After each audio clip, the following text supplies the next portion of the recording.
कि ईरान और अमेरिका में 2 हफ्ते के सीजफायर के ऐलान के बाद भी लेबनान में हालात बेहद ही गंभीर बने हुए हैं। इजराइल ने लेबनान पर अब तक का सबसे बड़ा हमला किया। 50 इजरायली फाइटर जेट्स ने महज 60 सेकंड में 100 अलग अलग ठिकानों को निशाना बनाया और 160 बॉम्ब्स गिराए गए।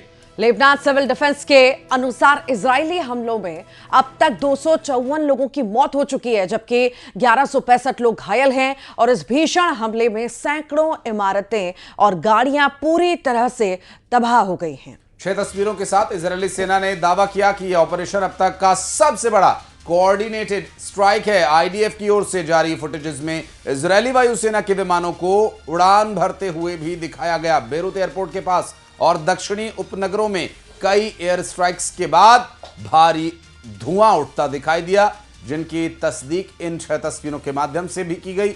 लेबनान में बड़ा अटैक हुआ, इजराइल ने हमला किया। 50 फाइटर जेट्स से हमला किया गया और 100 ठिकानों पर निशाना साधा गया। 60 सेकंड में 160 बॉम्ब्स और 250 से ज्यादा मौत हुई हैं और 200 से ज्यादा लोग घायल।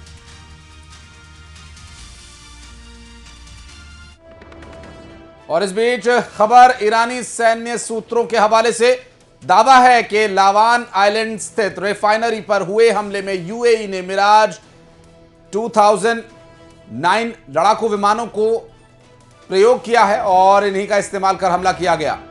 रिपोर्ट्स के मुताबिक इस हमले को लेकर अमेरिका ने ईरान को जानकारी दी है कि इस स्ट्राइक्स का अमेरिका या इजराइल से कोई लेना देना नहीं है। लावान आइलैंड पर रिफाइनरी को निशाना बनाए जाने के बाद क्षेत्र में तनाव और अटकलें तेज हो गई हैं। फिलहाल ये दावा ईरानी सैन्य सूत्रों के हवाले से सामने आया है।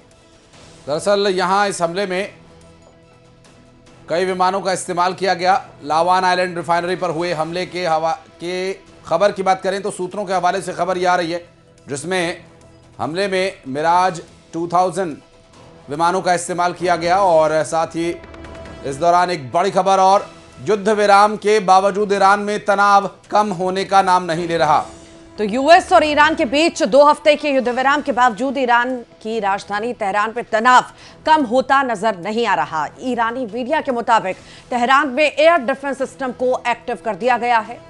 दरअसल राजधानी के आसमान में किसी संभावित खतरे को देखते हुए यह कदम उठाया गया। सीजफायर पर सहमति बनने के बाद भी तेहरान में एयर डिफेंस का एक्टिव होना इस बात के संकेत हैं कि हालात अब भी पूरी तरह से सामान्य नहीं हुए हैं।